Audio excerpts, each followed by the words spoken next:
Hola, Mildred, buenos días. Gracias por contestar. Vamos hoy a ir concluyendo nuestra sesión pendiente. Gracias por la espera. Y bueno, si me pueden ir ayudando en ir prendiendo su cámara en la medida que les sea posible. Voy a iniciar a compartir. Me van, por favor, diciendo si sí se logra visualizar. Sí, dame un segundo.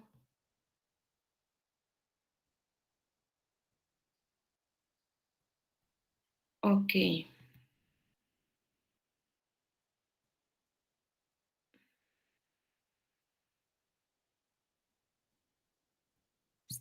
Estoy en ello.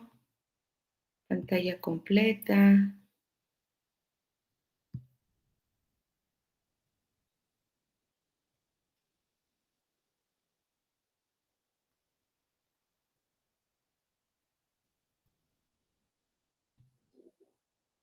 Mildred, ¿logras visualizarlo bien? Sí, profe. Súper, perfecto, pues muchas gracias. Pues vamos a iniciar en las últimas sesión que nos quedamos, ¿sí? Nada más para hacer un refresh, voy a pasar a avanzar, ¿sí? Vimos la introducción a lo que es la psicología e incluso, ¿sí? Cómo también se integra a la psiquiatría, ¿verdad? Como una disciplina formativa que viene a complementar. ¿Sí? Vimos definiciones, ¿sí? Hablamos un poco del Código Penal, ¿sí? También se trabajó acerca de las características que hace la psicología forense, ¿no? Y una de ellas muy importante, que induce a sujetos a qué es lo que hace, cuáles son los motivos que impulsa a sujetos a delinquir, y que incluso también comentábamos algo interesante que dentro de toda la historia y formación, que es una rama, la psicología, una rama de la filosofía como tal, en pleno siglo XXI todavía es una carrera nueva estudiar el psique en el ser humano, ¿verdad? Todavía hay mucho por descubrir, mucho por entender, ¿sí? Eh, y bueno, dentro de esta psicología forense también toma la decisión, ¿sí? Decisiones am, importantes que ocurren en la psicología clínica, ¿sí? Bueno, como muchas de ustedes que estarán estudiando, que ya están inmersas también en el ámbito laboral, pues sabrán que hay diferentes ramas también en la psicología y como en la psicología forense, que es otra especialidad que también nos pide formación, especialidad y otro tiempo de inversión para podernos especializar, ¿verdad? Y bueno, las aplicaciones, ¿dónde se aplica? ¿Sí? Estudia la personalidad de los individuos, ¿sí? Y sobre todo, algo muy importante, eh, ¿cómo afecta la integridad del ser humano y la convivencia con la sociedad? Nosotros de inicio, desde nacimiento, lo dije en una sesión, somos seres biopsicosociales. Por naturaleza vivimos en sociedad. No por necesidad, por convicción vivimos en sociedad, pero también aprender a relacionarnos, ¿sí?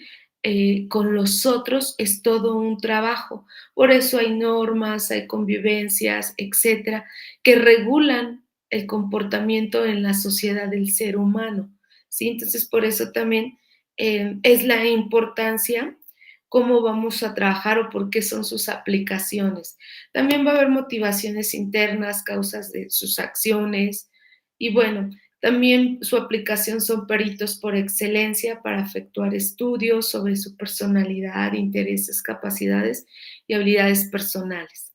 Bueno, hablamos donde se elabora derecho penal, civil y laboral, ¿sí? Hablamos un poco la aplicación de la psiquiatría forense y cómo es un aliado también el psicólogo clínico, el psicólogo, incluso la especialidad que tenga a su vez, ¿verdad? Sus características, en todo momento la ética, confidencialidad, consentimientos informados, honestidad, cualificaciones, ¿verdad? Y para ello, pues llegamos a esta parte importante que es la evaluación clínica y la evaluación forense.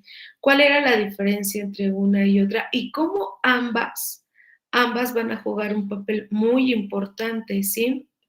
Y bueno, hablamos también de estos tests que hay de violencia interpersonal, que son evaluaciones, cuál es su objetivo, ¿sí? Cuál es su contenido, su nivel de respuesta y sobre todo sustentar la información que estamos obteniendo para poder mm, sustentar de dónde tenemos esta información vigente, ¿verdad?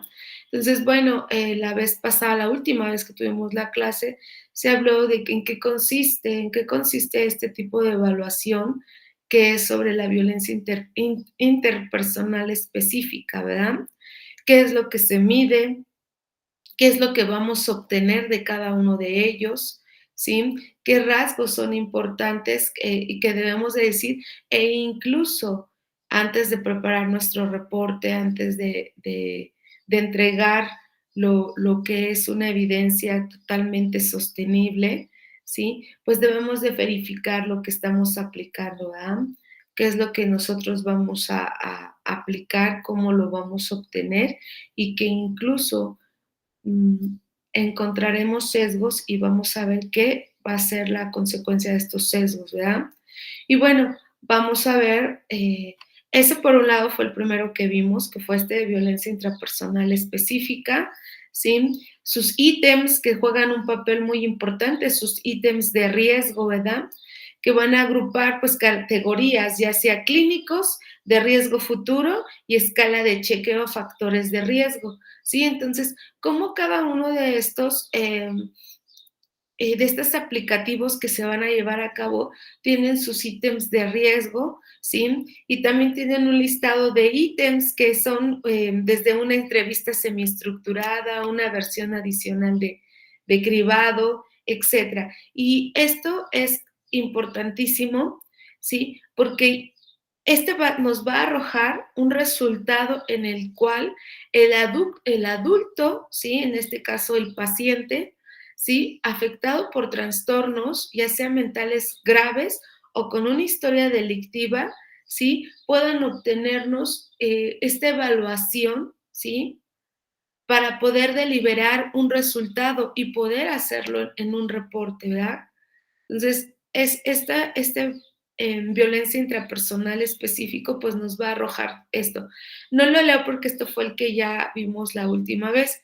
Ahora vamos a ver, vamos a leer el SARA y también vamos a leer el EPB, ¿sí? Que es violencia contra la pareja, ¿sí? El valor, el riesgo de la conducta violenta de naturaleza física o sexual contra la pareja o expareja.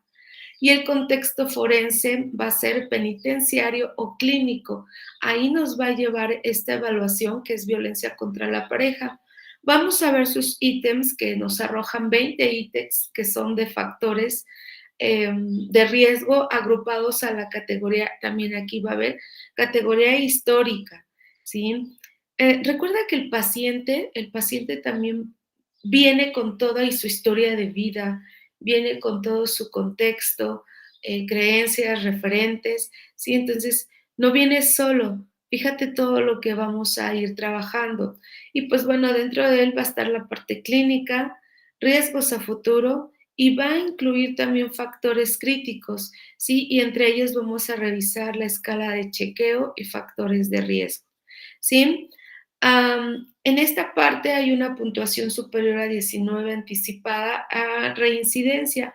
O sea, que si hablamos de 20 ítems, ¿sí? Y esta persona tiene una puntuación superior anticipada de reincidencia, pues bueno, estamos hablando de una persona que difícilmente, ¿sí? Sé que el ser humano puede reeducarse incluso con tratamientos, donde nosotros entramos a evaluar esto, la posibilidad de que este paciente pueda incluso insertarse, ¿verdad? En un ámbito de recuperación, etcétera. Pero cuando tiene una puntuación superior a 19 ítems, ¿sí? Estamos hablando de una reincidencia y que incluso puede haber un factor muy importante donde el paciente puede reincidir una y otra vez, ¿sí? Entonces aquí la importancia que va a ser que deliberemos, ¿sí? Un reporte que va a influir, tú sabes en qué va a influir, ¿verdad? Incluso en el ámbito legislativo, en este caso, quiero volver a regresar a esta parte, ¿sí? Nuestra función va a servir en esta parte, derecho penal, derecho civil o derecho laboral, ¿sí? Tus reportes que tú entregues, su función va a ir directo a estos 3 ámbitos, ¿sí? Y a partir de aquí tú vas a decidir, más bien, va a influir, ¿sí? Tu reporte para poder incluso, fuertemente lo voy a decir, sentenciar a una persona, ¿verdad? O incluso insertarla ya sea en un área laboral o va incluso a influir en que una persona, ¿sí? No pueda tener un acto de libertad, ¿sí? Por ello la importancia, la delicadez, el cuidado ético profesional que va a influir tu reporte, ¿verdad? Me voy a esta parte. Y bueno, por otro lado, dentro de este es el que acabo de decir, el SARA, nos vamos al EPB-R. Este puede predecir, fíjate, ya no valorar el riesgo, predecir el riesgo de homicidio o de violencia grave contra la pareja o expareja, ¿sí? Predecir. Sobre todo, el contexto en el que vamos a elaborar aquí va a ser policial, judicial, penitenciario o forense. Y algo que nos va a marcar aquí también es un rango de 20 ítems, factor de riesgo agrupado a 5 categorías, datos personales, relación de pareja, tipo de violencia, perfil del agresor y sobre todo vulnerabilidad de la víctima, ¿sí? Aquí va a incluir los ítems con valor ponderado, sí, totalmente van a tener un rango, ¿sí? De 0 a 48, riesgo bajo que salga de 0 a 9, riesgo medio de 10 a 23, rasgo alto de 24 a 48, ¿sí? Cuando se aplica estos valores, ¿sí? Cuando vamos a aplicar incluso estas evaluaciones, aquí va a estar muy, muy específico el rango en el que se encuentre el paciente. Y esto va a ser incluso eh, estos datos, la relación de pareja, el tipo de violencia, el perfil del agresor y su vulnerabilidad de la víctima, ¿sí? Entonces, de aquí va a jugar un papel muy importante. Muchas veces dicen que pueden ser alteradas las evaluaciones. Aquí no podemos hacerlo, no aquí va a ir tan marcado, ¿sí? Que a lo mejor el paciente pueda alterar esos rasgos al momento de contestarlos, ¿sí? Obviamente, este va a ser una de mis evaluaciones de tantas que voy a poder cotejar y sustentar. No me voy a basar nada más a una. También va a jugar el papel muy importante tú como psicólogo, ¿sí? Como terapeuta, ¿sí? También va a jugar un papel muy importante en tus pruebas proyectivas que realices, en las evaluaciones que vas a sustentar con este instrumento que vayas a llevar. Entonces, tú vas a recopilar toda la información, ¿sí? Ok, obviamente vas a ver incluso rasgos de caracterología, ¿sí? También te vas a dar cuenta, rasgos, vas a estudiar a la personalidad de su comportamiento, vas a llevar a cabo un diario, por supuesto, tu diario de campo. Todo esto es lo que va a sumar, ¿sí? Para poder hacer un reporte eficaz, ¿verdad? O sea, no vas a sustentarte únicamente, ¿sí? De una sola evaluación, no. Como profesionista tú vas a sustentarte de diversas informaciones, ¿de acuerdo? Entonces, ahorita vamos a ir viendo, de hecho, también cada una de ellas. Por otro lado, vamos a ver lo que es la violencia sexual.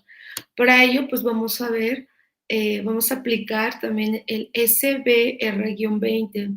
donde vas a valorar el riesgo de violencia sexual en pacientes mentales y delincuentes adultos acusados de este tipo de delito, ¿sí? En el contexto en el que vas a llevar a cabo estos resultados va a ser en el contexto forense, penitenciario o clínico. Aquí va a estar también la parte clínica. ¿Qué voy a utilizar? Pues bueno, mis rangos que estaré utilizando son 20 ítems, factores de riesgos, agrupados a 3 categorías. Seguimos en la parte clínica, riesgo futuro, ¿sí? Y sobre todo vamos a incluir factores de cambio en los factores de riesgo. O sea, todavía vamos a identificar cambios en factores de riesgo y escala de chequeos de factores de riesgo. Aquí va a haber un rango de 0 a 40, ¿sí? Pero algo muy importante en esta parte de violencia sexual. No hay puntos de cortes formales, pero una puntuación superior a 11 está asociada a la reincidencia. O sea, lo voy a decir así, un violador, ¿sí? Un violador que lo hace de manera constante va a estar muy expuesto a estos rangos, ¿sí? ¿Y qué quiere decir? Las reincidencias va a ser constantemente, ya llevan un patrón. Aquí en la violencia sexual, sí, por lo regular, es de manera muy consecutiva que va a reincidir el paciente, ¿sí? En este rango sí no lo marca. Y bueno, no nada más nos va a marcar un rango por puntuación, lo hemos visto constantemente, ¿sí? La reincidencia por este tipo de violencia sexual que constantemente llega el paciente con esta situación. Y bueno, vamos a ver al SABRI, ¿sí? Que es violencia juvenil. Valoran el riesgo de violencia física, sexual y amenazas graves en pacientes mentales y delincuentes. Aquí vamos a hablar de violencia juvenil de 14 a 18 años. Tú sabes que nosotros en psicología evaluamos comportamientos de 7 a 14 años. ¿Por qué de 7 a 14? Es una formación básica, ¿sí? Pero ve cómo ahora en el ámbito juvenil vamos a identificarlo de 14 a 18 años, ¿sí? Este es un contexto forense o de ámbito judicial, ¿sí? Aquí, como en muchos, vamos a hablar, aquí sí me maneja un ítems muy alto, que es de 30 ítems, 24 factores de riesgo y 6 de protección. Es una escala muy alta, ¿sí? Y estos van a ir agrupados a riesgos históricos, sociales e individuales y factores de protección variada, ¿sí? Aquí puede haber incluso rasgos de personalidades múltiples en un paciente por la edad de 14 a 18 años, ¿sí? Es todavía una etapa en la que el lóbulo frontal está teniendo, está ejerciendo diversos encuentros, ¿sí? Aquí en esta edad podemos encontrarnos unas variaciones.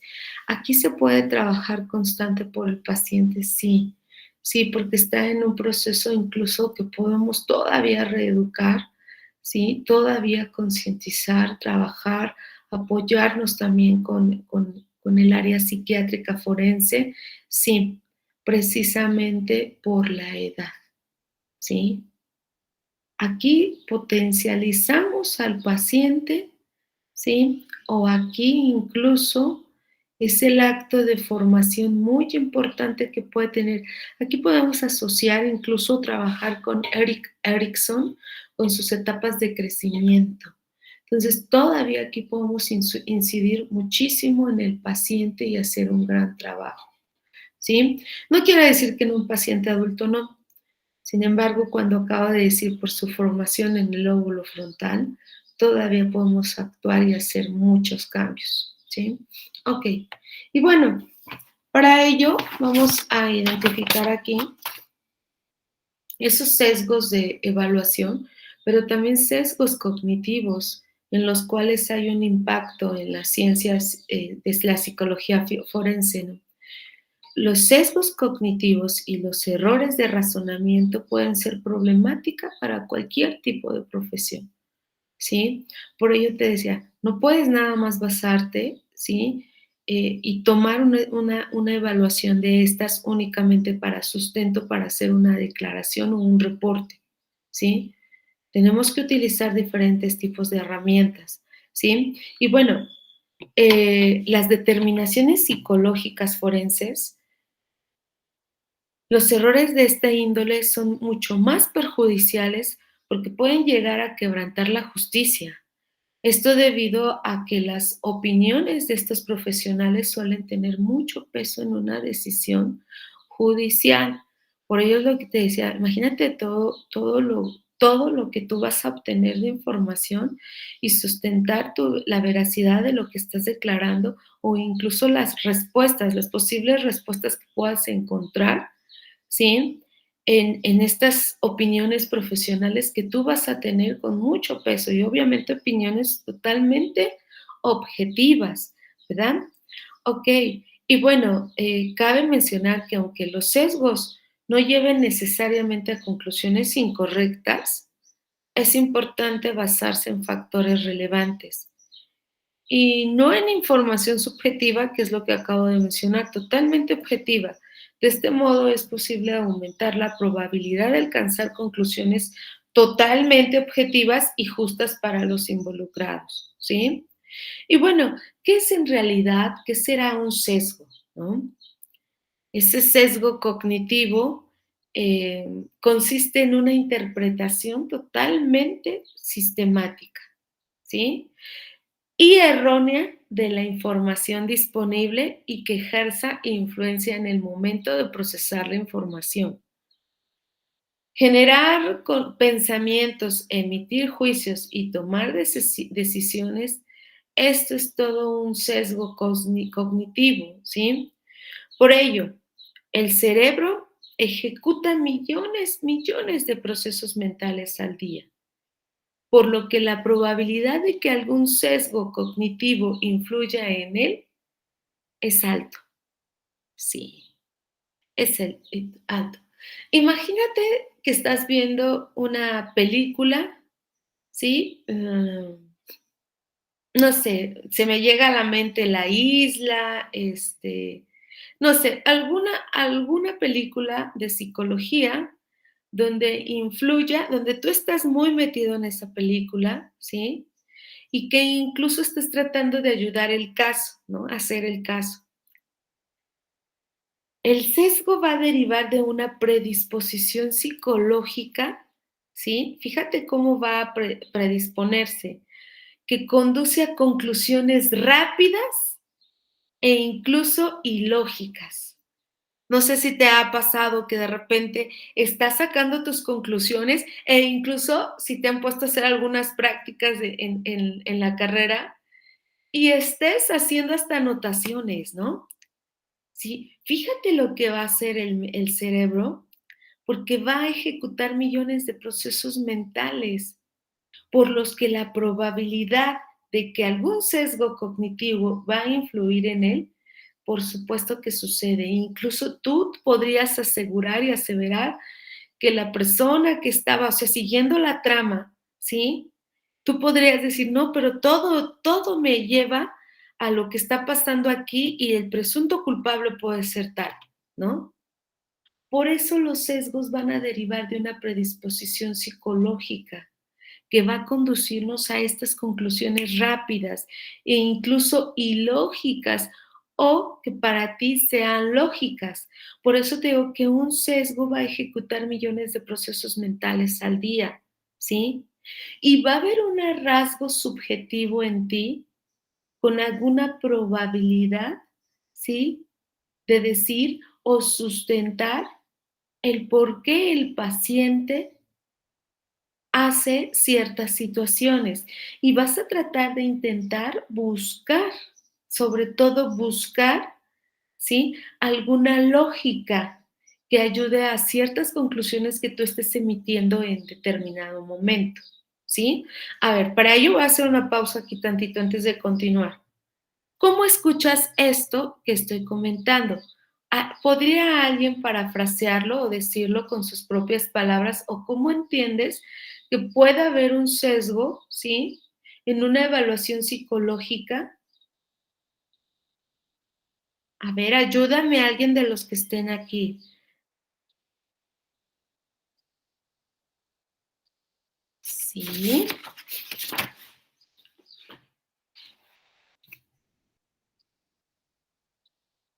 ¿Quién dice yo? Esto me va a ayudar a entender que del otro lado, ¿sí? Yo emisor y tu receptor, ¿cómo estás procesando esta información que te estoy dando? Adelante.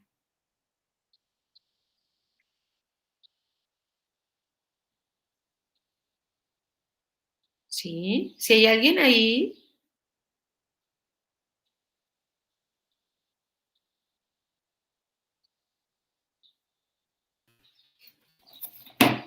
a ver, ¿cómo escuchas esto? Ah, gracias. Adelante. Profe, no estoy muy segura, pero me imagino que cuando uno ha atendido a pacientes anteriormente, uno lleva como una expectativa sobre algo y cuando va a hacer la evaluación está predispuesto a que el paciente tenga cierta respuesta ante el estímulo, ¿no?, de la evaluación. Perfecto, sí, sí, sigue. Muy bien. Ya. Ok, pero con base a eso, ¿sí? Tu sesgo, el sesgo cognitivo, ¿sí? Vas a hacer también interpretación sistemática, ¿verdad? O sea, automáticamente, conforme a lo que vayas preguntando, ¿sí? O vayas evaluando, tu cerebro ejecuta millones de procesos mentales, ¿sí? Y va a haber una probabilidad de algún sesgo cognitivo, sí la va a haber, que va a influir, ¿sí? En lo que tú estás evaluando. Por eso es importante, ¿sí? Una predisposición psicológica que conduce a conclusiones rápidas, ¿sí? Muchas gracias por esto que dices, efectivamente, ¿sí? ¿Por qué siempre va a haber un sesgo cognitivo? Porque el ser humano también tendemos a hacer interpretaciones, ¿sí? Esto que acabamos de hacer, ¿sí? Es, tú puedes parafrasear lo que escuchas de la otra persona, pero también, ¿sí? Va a haber una interpretación sistemática. Esa es nata, sí la va a haber, porque tendemos también a interpretar. Y un parafraseo que yo pido ahorita es, repite con tus propias palabras lo que acabas de entender, ¿sí? Siempre va a estar esa interpretación sistemática, porque tú, ¿por qué? Porque incluso, ¿sí? El cerebro va a ejecutar esos millones de procesos mentales, ¿sí? Y vamos a ver incluso que aunque se haga un parafraseo, siempre hay una interpretación en una persona, ¿sí? Es como repetir con nuestras propias palabras algo que estamos entendiendo, pero siempre va a haber una interpretación con un sesgo cognitivo, algo que yo entiendo con mis propias palabras y como nada más yo lo puedo entender. Esto, esto es un rasgo incluso de asimilación y acomodación, por ende de aprendizaje, ¿sí? Esto no lo podemos separar porque finalmente, ¿sí? Es un proceso de aprendizaje también mental, pero yo como psicóloga también lo estoy teniendo. Por ello, voy a tratar de eliminar todos los sesgos posibles, todos los sesgos posibles y ser lo más objetivo posible, ¿sí? Incluso si es necesario, como aquí, rubricar en rangos de puntuación, ¿sí? Lo tengo que hacer, ¿sí? Porque aquí me voy a ir cuando tú contestes, por ejemplo, le haces un aplicativo. Un ejemplo, le haces el aplicativo al adolescente o al joven de 14 a 18 años, ¿sí? Ese aplicativo vas a partir del rango de edades, o sea, vas a hacer primero el rango de edades, ¿sí? Vas a basarte, ¿sí? En 30 ítems, 24 factores de riesgo y 6 de protección. y su factor va a ser riesgo histórico. Fíjate qué va a haber ahí. Vas a indagar en su historia, ¿sí?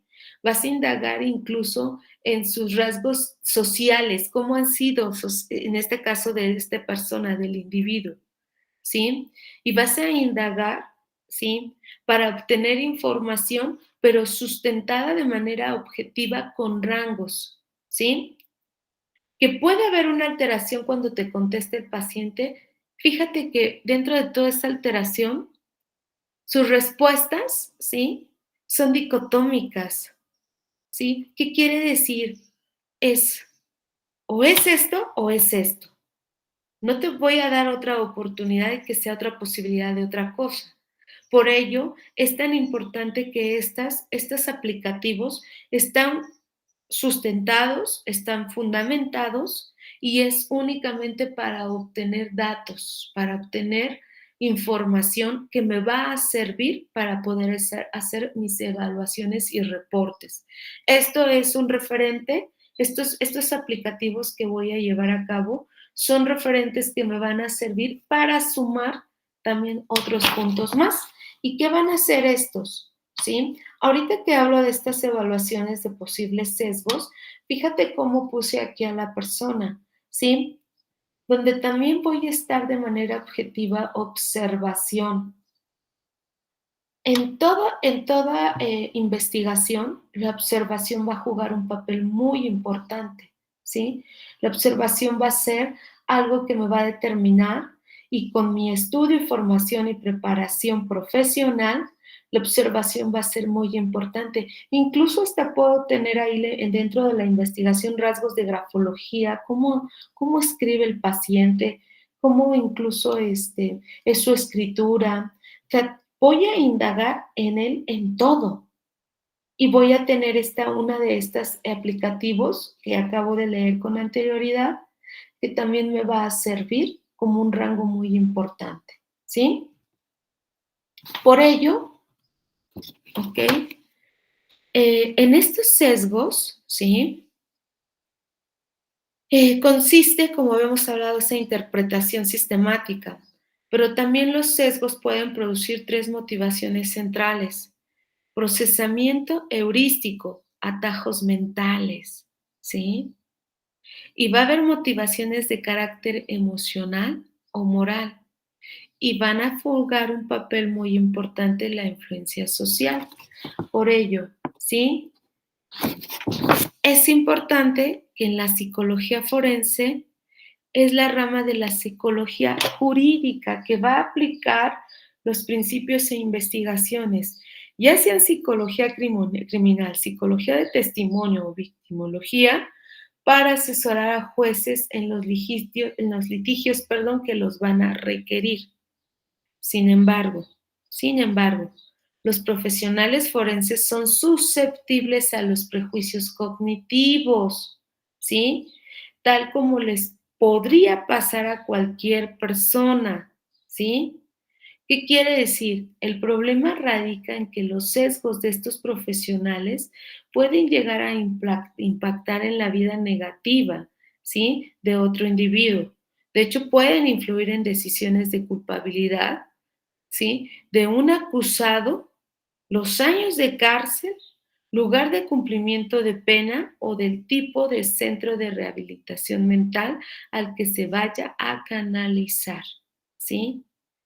O sea, visto de esta manera, la evaluación psicológica forense es parte fundamental del cumplimiento del ideal de justicia y funcionamiento eficiente del órgano judicial de cualquier lugar, estado, ciudad, etc. ¿Sí?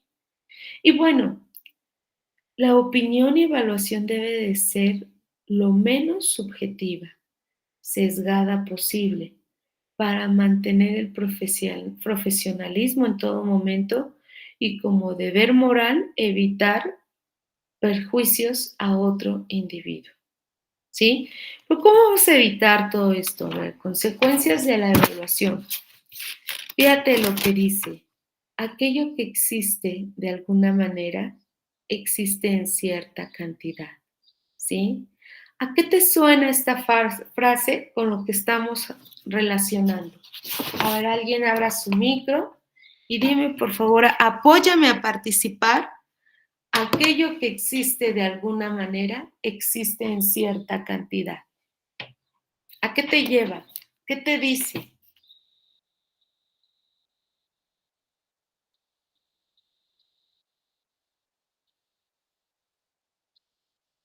¿Sí?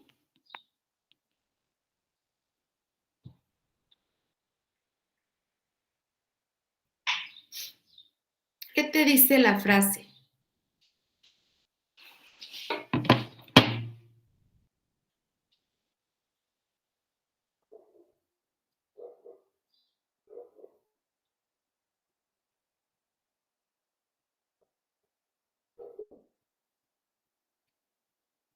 ¿No?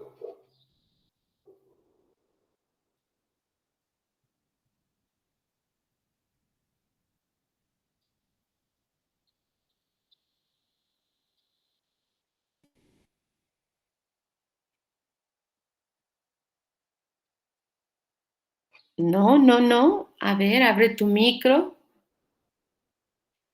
porque si no, no estamos teniendo interacción. Aquello que existe de alguna manera existe en cierta cantidad. Es como cuando dices, cuando el río suena es porque agua lleva, ¿sí? Cuando algo hay, cuando algo existe de alguna manera, ¿sí? Existe en cierta cantidad. No vamos a partir, ¿sí? De una persona que no tiene información, ¿sí?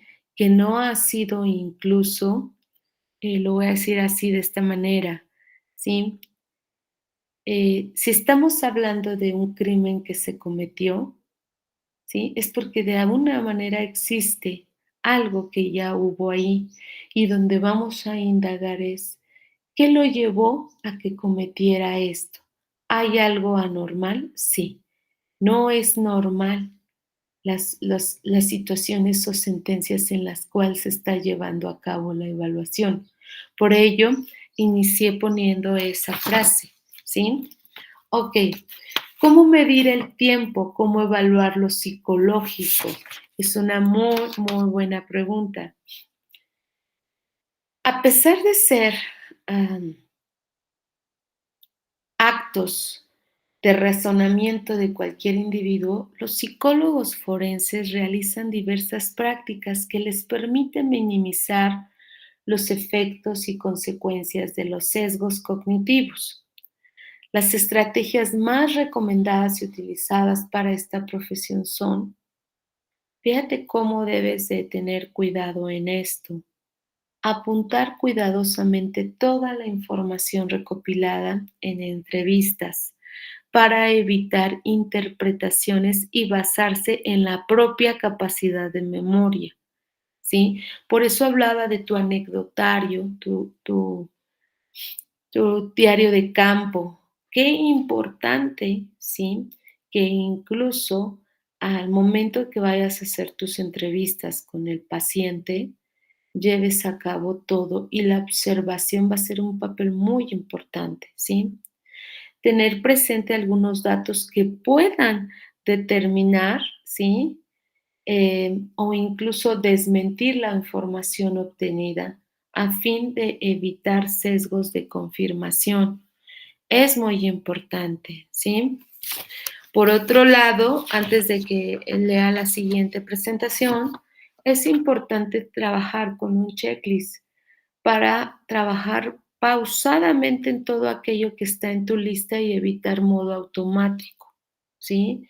Dale un checklist, cada punto, check, check, check, check, check, lo que tienes que estar trabajando. Crear estrategias en este caso, estas estrategias le llamamos así ralentización en el trabajo para que profesionales se centren en una sola tarea, ¿sí? Evita de repente mezclar tanta información, céntrate únicamente en lo que llevas, ¿sí?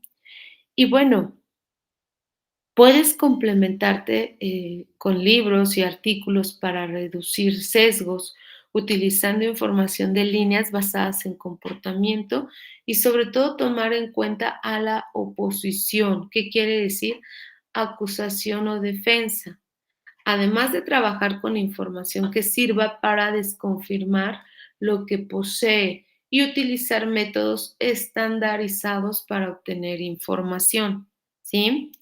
Ahora, ¿qué tipos de sesgos en el área forense o judicial? Y bueno, sesgos en autoinformes. Fuentes de error de los autoinformes pueden ser simulación, deseabilidad social, disminución, inconsistencias, es muy importante, tendencias de respuestas. En este caso, si es verdadero, ¿sí? Negación, tendencia central y severidad extrema. Por lo regular, recuerda que todos tus aplicativos, como te dije, son dicotómicos, es un sí o es un no, ¿sí? No puedo llegar a un probablemente podría haber hecho esto, es sí o no. ¿Sí? Porque si me voy a un aplicativo que deje apertura, probablemente sí lo haría, ¿no? ¿Lo hizo o no lo hizo? ¿Sí? O sea, no podemos hablar de estas deseabilidades sociales o esta severidad de extremos, ¿no? Entonces, ok, ahora me voy en la siguiente. Recomendaciones para esto ya lo vamos a ver para mi autoinforme, ¿sí? Para los autoinformes, los informes que vaya a presentar. Pero antes de ello, déjame regresar aquí, ¿sí? Quiero decir aquí una parte muy, muy importante. Se ha observado que tanto los expertos forenses como otros profesionales tienden a reconocer los sesgos en actuaciones de sus compañeros. Eso es muy cierto. Sin embargo, la apreciación de la propia actuación se va a considerar poco sesgada. ¿Esto qué quiere decir? Que esta diferencia en la percepción del comportamiento propio es un sesgo en sí. Fíjate que sí viene a ser un sesgo en sí, la percepción del comportamiento propio, y se conoce como prejuicio o punto ciego. No dejes de ver esto, mis puntos ciegos. Tengo una vista lineal, pero utiliza los lóbulos parietales. ¿Qué quiere decir? Una visión periférica, ¿sí? Porque puede ser que tenga ahí un prejuicio de punto ciego.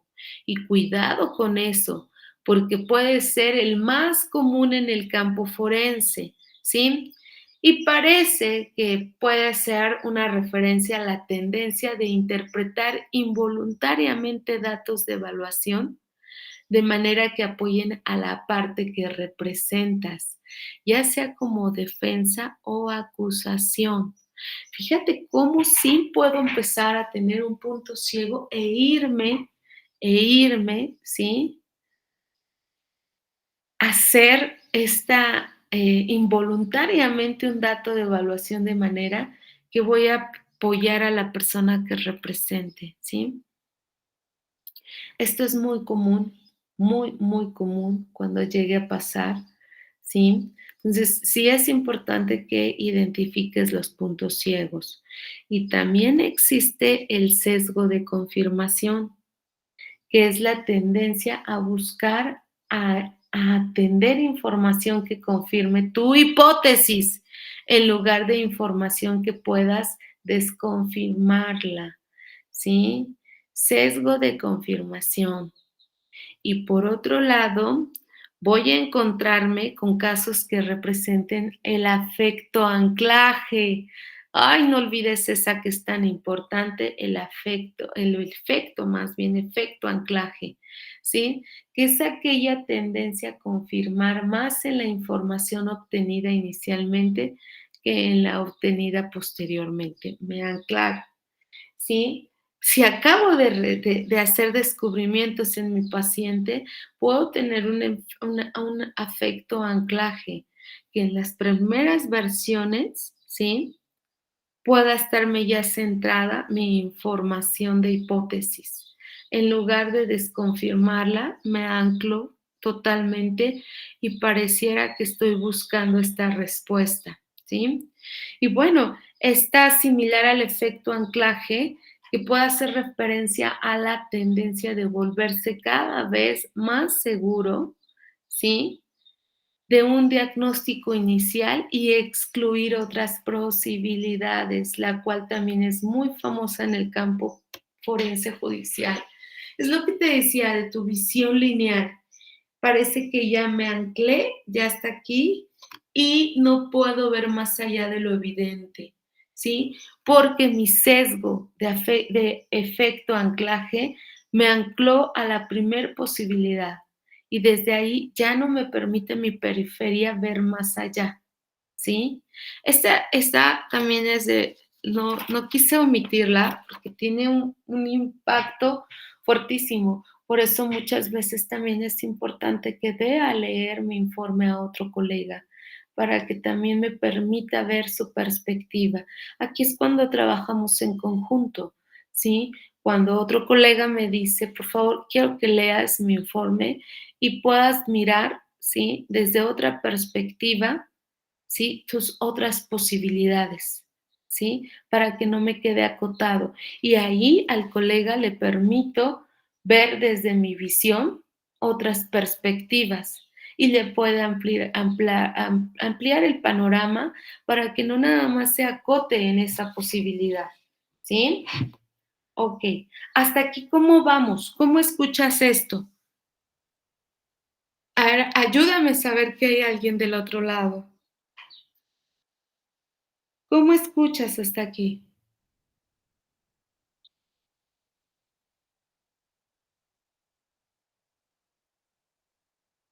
Sí, no, vamos bien.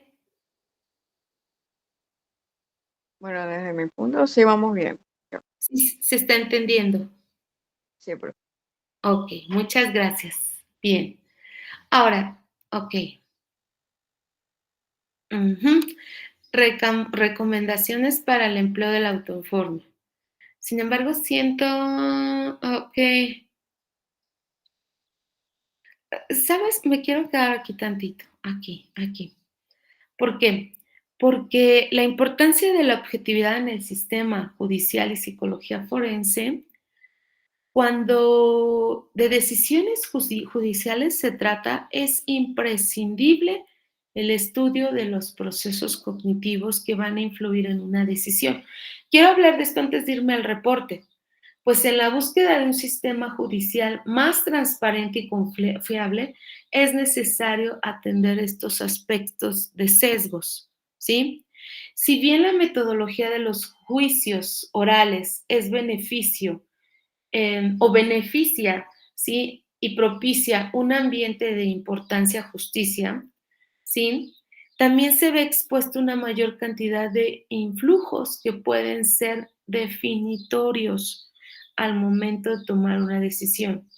Y de allí la importancia de creer y compartir juicios, ¿sí? O evaluaciones objetivas para que sean de contribución a la justicia y no un motivo de, en este caso, de deficiencia, ¿sí? Por ello, fíjate todo lo que tenemos que hacer previo. Y no puede pasar por alto, no sé, que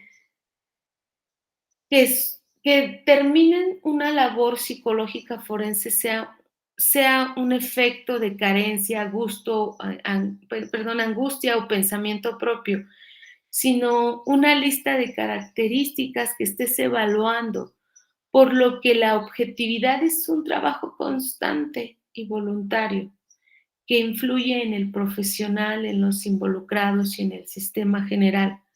Porque aunque los sesgos sean un aspecto natural en el ser humano, fíjate lo que estoy pudiendo decir, sí, sí lo hay, porque siempre voy a tener una probabilidad, una posibilidad de que se pueda defender a mi propia raza humana.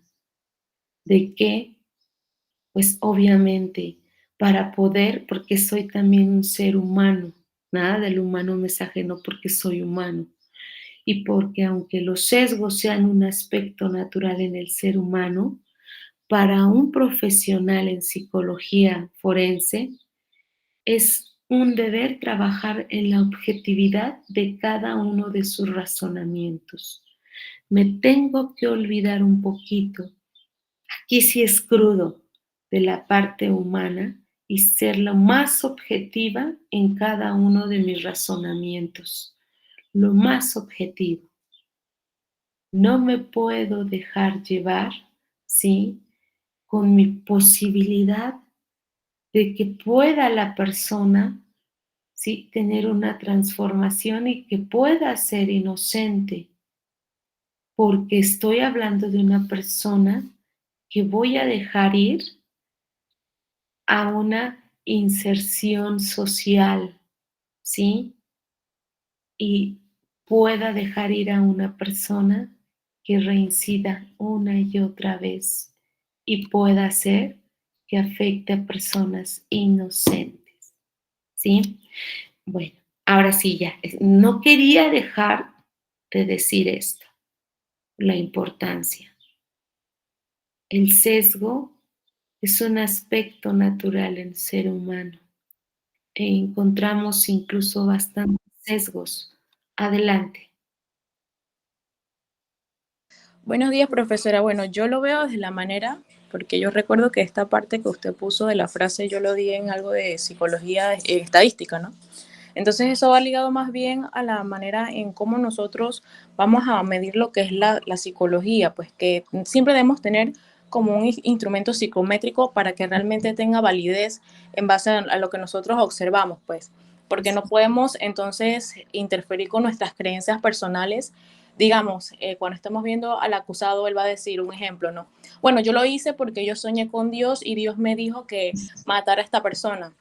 Entonces, digamos que vamos a comprometer entonces nuestras creencias personales. Digamos, un católico va a decir, eso no es cierto porque Dios es amor y Dios nunca te va a decir que mates a tal persona. Entonces, debemos tener en cuenta realmente, en base a todo lo que nosotros, los instrumentos que nosotros les aplicamos, lo que es si la persona tiene un trastorno, si realmente cumple con los criterios, y no hacer entonces, digamos, una interpretación de que, bueno, esta persona es psicótica porque hizo esto, esta persona no, realmente basarlo todo en algo verídico que sean los instrumentos de medición. Sí, maravilloso. Qué bueno que me ayudas a afirmar ese punto, ¿sí? Y que sabemos que como también terapeutas y psicólogos, ¿sí? Cuando estoy trabajando, ya no, me voy a quitar un poquito el aspecto forense, en la especialidad.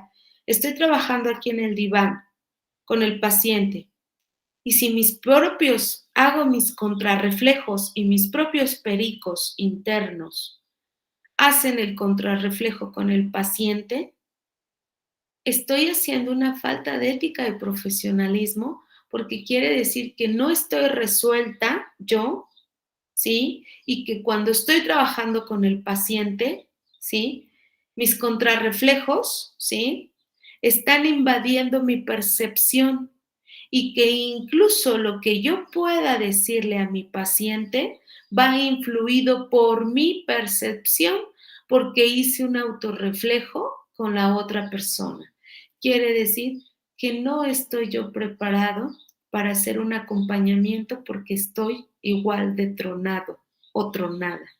Fíjate qué fuerte, porque entonces, desde este aspecto, desde el consultorio, sea psicólogo clínico, sea psicólogo de gestal, psicoanálisis, no sé, sea la especialidad que tú lleves, ¿sí? ¿Cómo debo de aprender a separar? ¿Sí? Como muy claro lo acabas de decir. Aprender a separar porque debo de ser la importancia de la objetividad en un sistema, ¿sí? La importancia de la objetividad, ¿sí? Y que debo de trabajar lo que tengo yo pendiente para que no me haga un autorreflejo el paciente, porque entonces lejos de trabajar en su vida, estoy introyectando la mía, ¿sí? Muchas gracias por decir esto. Y bueno, me voy rápido. Recomendaciones, ahora sí, para el empleo de un autoinforme. La investigación ha demostrado que son procedimientos sensibles a los intentos de un fingimiento. de los evaluados, ¿sí? Totalmente objetivo. Por lo tanto, en la práctica de la psicología forense ha de ser empleados de manera complementaria con otras técnicas y no recurrir a ellos de modo aislado, ¿sí? Fíjate todo lo que voy a conjuntar para poder hacer mi reporte, ¿sí? Para que evitemos el mayor sesgo posible, ¿sí? Y teoría clásica de los tests, ¿sí? Puntaje observado, puntuación verdadera y error aleatorio.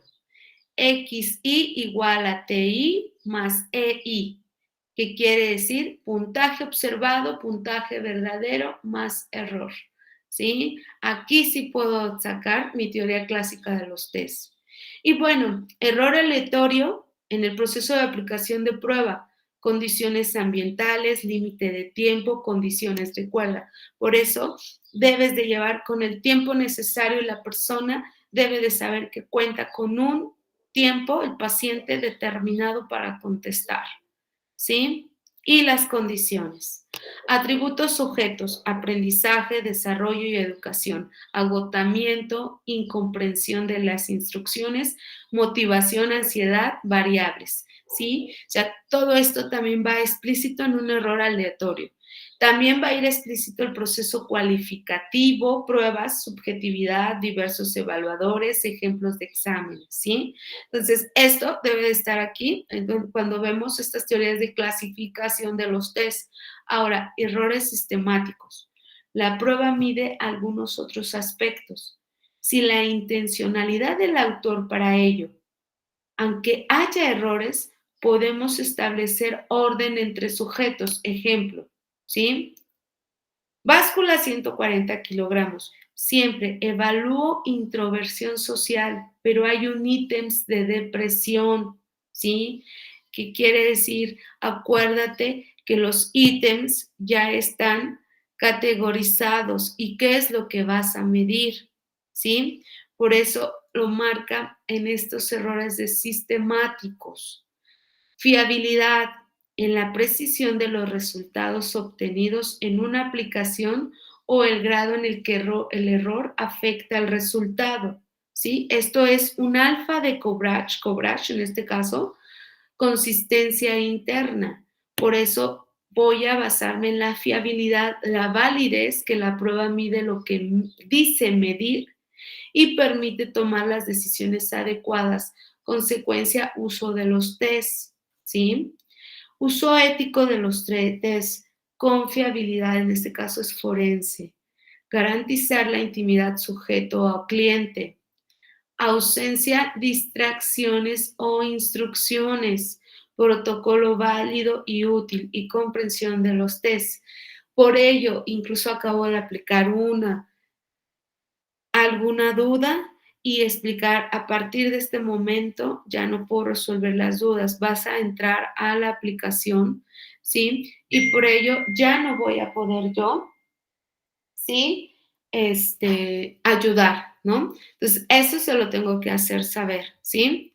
Y luego, 9 prácticas incorrectas. Sesgo del entrevistador. Repetir preguntas. Introducir información engañosa, tono emocional de los entrevistadores, premios y o castigos, cuidado con eso, influencia social, entrevistadores con autoridad y estatus. Hay personas que incluso si tú generaste ya el rapport con el paciente y llega otra persona a aplicarles el test que ellos no lo consideren, puede haber una alteración, sí, por supuesto. Inducción de estereotipos, cuidado ahí. Uso de muñecos anatómicos. Y en este caso, invitación o imaginación. Por eso, cuidado con esta parte. 9 prácticas incorrectas, ¿sí? Para poder hacer los aplicativos, ¿sí? Muy bien, pues hasta aquí me voy a quedar. En esta parte traté de hacerlo lo más rápida posible, ¿sí? Y bueno, espero que hayas tomado también impresión de pantalla por si quieres indagar. Estos son temas, déjame minimizar. Dejo de compartir. Requieren mucha profundidad, ¿sí? Sé que estás tomando un diplomado, etcétera, pero por favor te pido que tú también te vayas a la lectura. Vete a material, vete incluso a cómo son estos aplicativos. Esta es una información que requiere mucho tiempo y profundidad, ¿sí? Y desde ese profesionalismo te lo digo, que también tú requieres mucha lectura, irte a lectura constante para poder tener eh, realmente la asimilación y la acomodación. Y algo, ¿sí? Si puedes hacer prácticas, ¿sí? Puedes irte a instituciones a hacer prácticas o ya las estás haciendo, al menos nosotros acá en México en la carrera, ¿sí? Hemos ido a hacer prácticas a psiquiátricos con los estudiantes, ¿sí? Con los estudiantes de la especialidad, ¿sí? O de los posgrados. Tenemos que ir a varios lugares a hacer prácticas, incluso hacemos acompañamiento en migración, hacemos acompañamiento en instituciones, etcétera, etcétera. La praxis va a jugar un papel muy importante, pero la teoría también la vas a agarrar de la mano, ¿sí? No te olvides de esto, ¿vale? Pues con esto termino la sesión, siendo las 8:01 aquí, hora México. Ya tenía prevenido para cualquier adversidad o circunstancias que sabemos que la tecnología también nos juega ese papel muy importante y también valido y reconozco la democratización de la educación que nos permite hacerlo bajo una pantalla, ¿sí? Bajo una pantalla, ya sea Zoom, Meet, etcétera, pero también tenemos un sesgo, o se nos puede ir la luz, puede tener un problema aquí y se puede caer el sistema. Es como hasta en esta democratización de la educación también podemos encontrar sesgos. Pues con esto terminamos. Que tengan un excelente domingo. Muchas gracias a la institución por la invitación y por permitir reponer la sesión el día de hoy a destiempo. Sin embargo, también podemos ir adecuando y acomodando para lograr los objetivos. Bien, ¿alguien, alguna duda, comentario? ¿No? Ok, excelente día. Bye. Muchas gracias. Chao, profe.